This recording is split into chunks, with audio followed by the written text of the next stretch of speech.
السلام علیکم ورحمۃ اللہ وبرکاتہ۔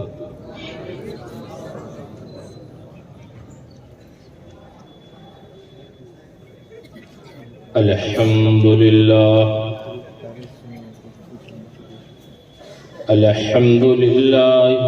نحمده ونستعینه ونستغفره ونؤمن به ونتوکل علیہ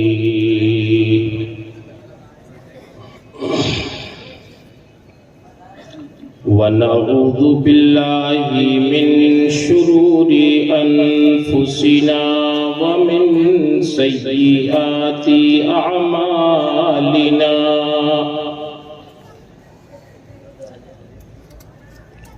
من يهده الله فلا مضل له ومن يضلله فلا هادي له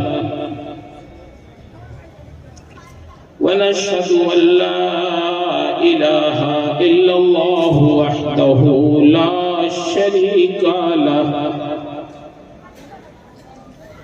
ونشهد أن سيدنا ومولانا محمدا عبده ورسوله صلى الله تعالى عليه وسلم أما بعد فأعوذ بالله من الشيطان الرجيم بسم الله الرحمن الرحيم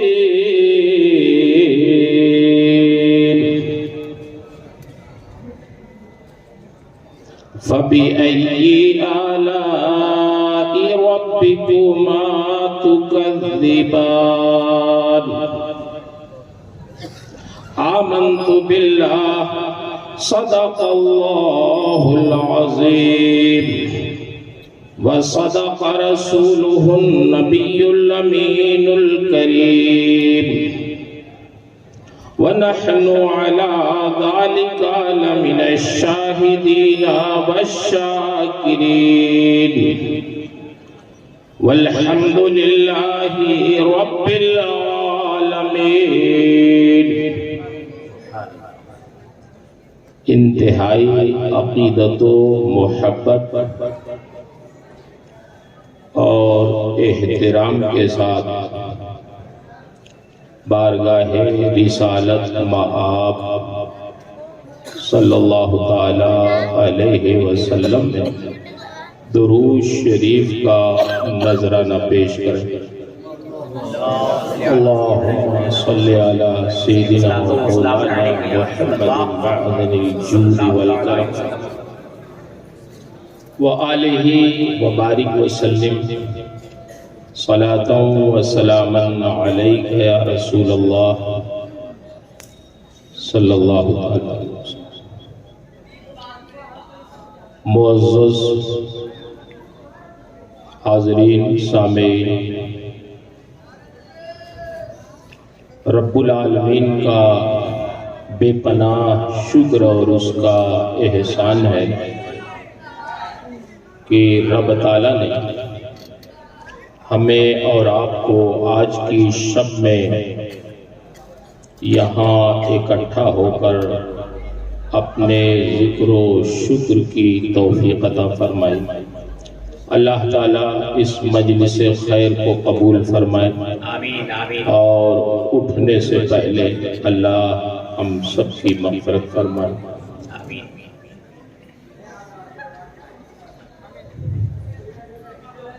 آج کا یہ اجلاس جلسہ دستار بندی کی شکل میں منعقد کیا گیا ہے۔ محب گرامی وقار ناظم اجلاس حضرت مولانا اشرف صاحب مدد اللہ نے بہت بڑے بڑے القاب سے مجھے یاد کیا۔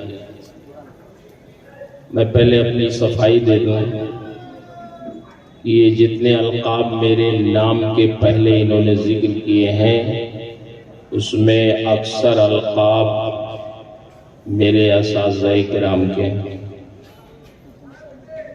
محقق مسائل جدیدہ یہ ہمارے استاذ گرامی مخدوم گرامی مرتبت حضرت مفتی نظام الدین صاحب قبلہ مقدس اللہ العالی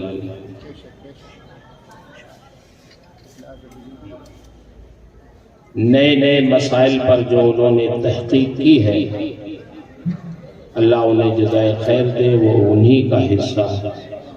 اس لیے ہم جیسے بے علم بے ہنر لوگوں کے لیے ایسے القاب کا ذکر کرنا یہ ضائع کرنا ہے، اور حدیث شریف کے مطابق اس کی گردن مارنا۔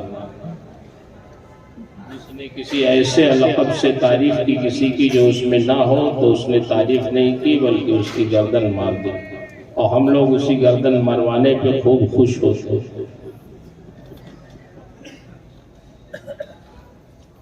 میرے استاذ گرامی مخدوم گرامی مرتبت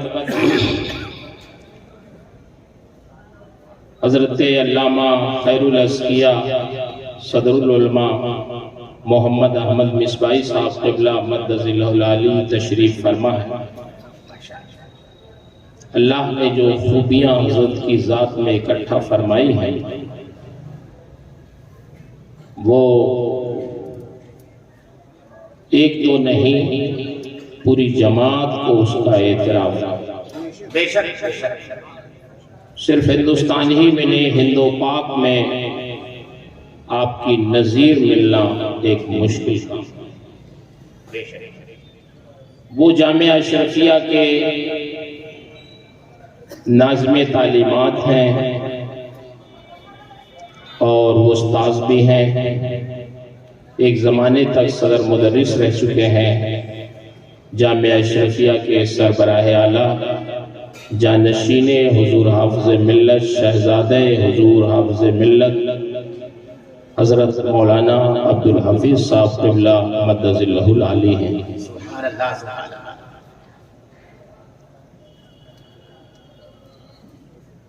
اور بھی تو ایک باتیں آپ نے کہیں مجھے یاد نہیں آ رہی بار۔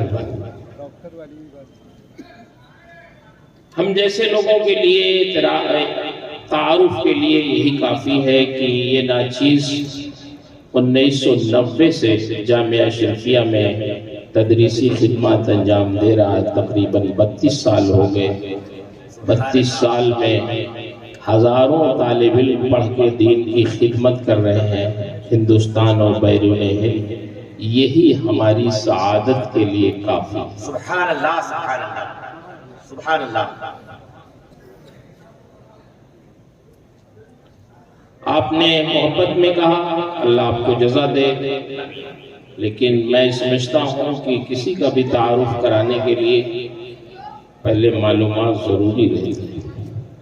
کبھی کبھی بعض لوگوں کو اعتراض ہو جاتا، ہم تو نعرہ لگوا کے یہاں سے چلے جائیں اور اس کے بعد پکڑ ہو کے یہ لقب تو ہمارا تھا، آپ کہاں سے لے آئے؟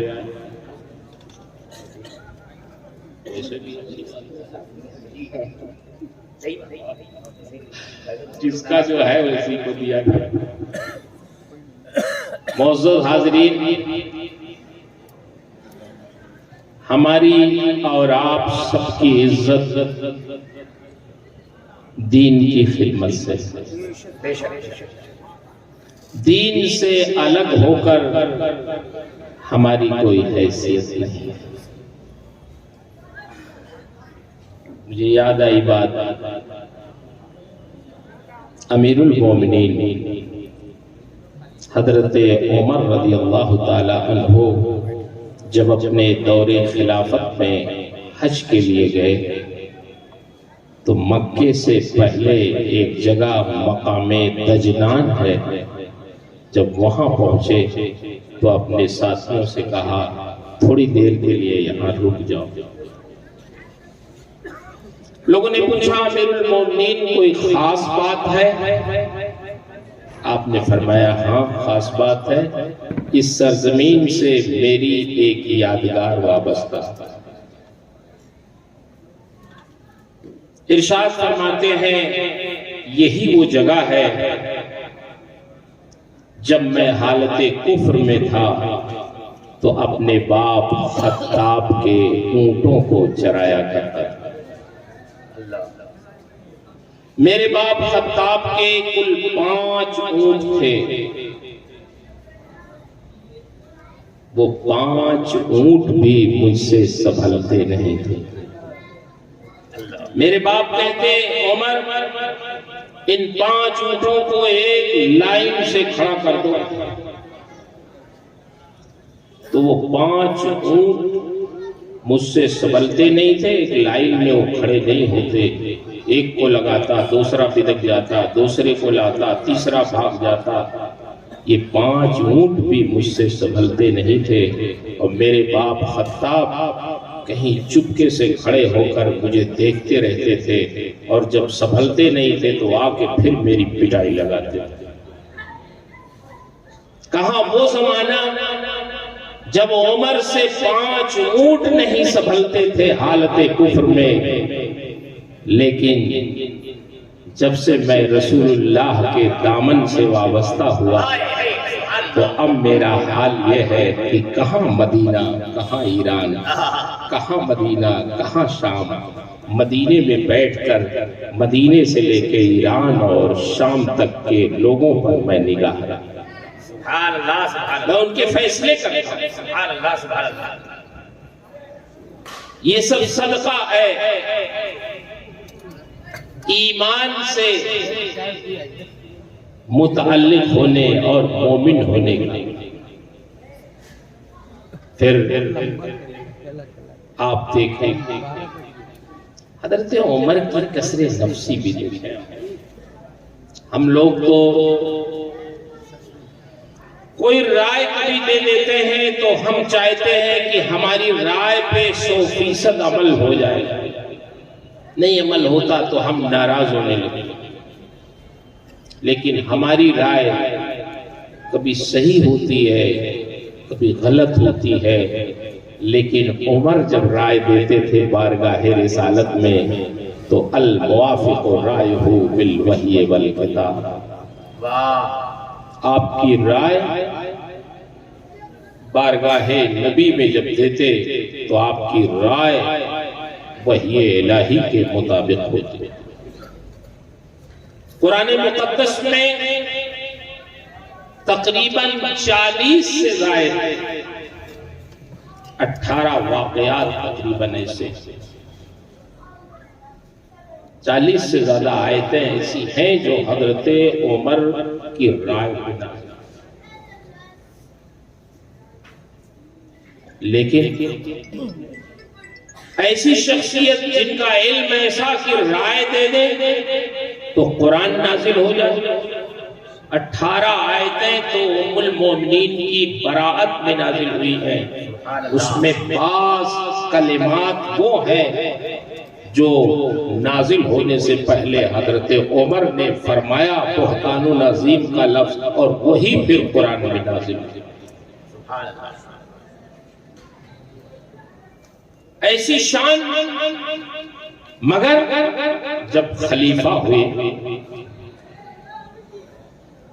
میں اپنے ہم عمر کے بہت سے علماء طلبہ بھی بہت ان سے گزارش کرتا کہ ہمارا مزاج یہ ہم یہ سمجھتے ہیں کہ ہم سے چوک نہیں ہوتی۔ حضرت عمر جب خلیفہ بنائے گئے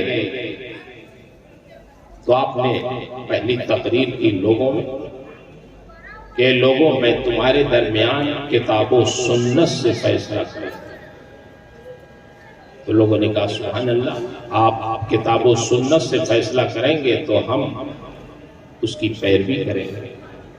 ایک دیہاتی پیچھے بیٹھا، حضرت عمر نے ارشاد فرمایا اچھا یہ بتاؤ اگر عمر کتاب و سنت سے ہٹ گئے تو، جبکہ اس کا تصور لیکن جیسے ہی انہوں نے کہا کہ اگر عمر کتاب و سنت سے ہٹ گئے تو پھر کیا ہوگا، تو پیچھے سے ایک دیہاتی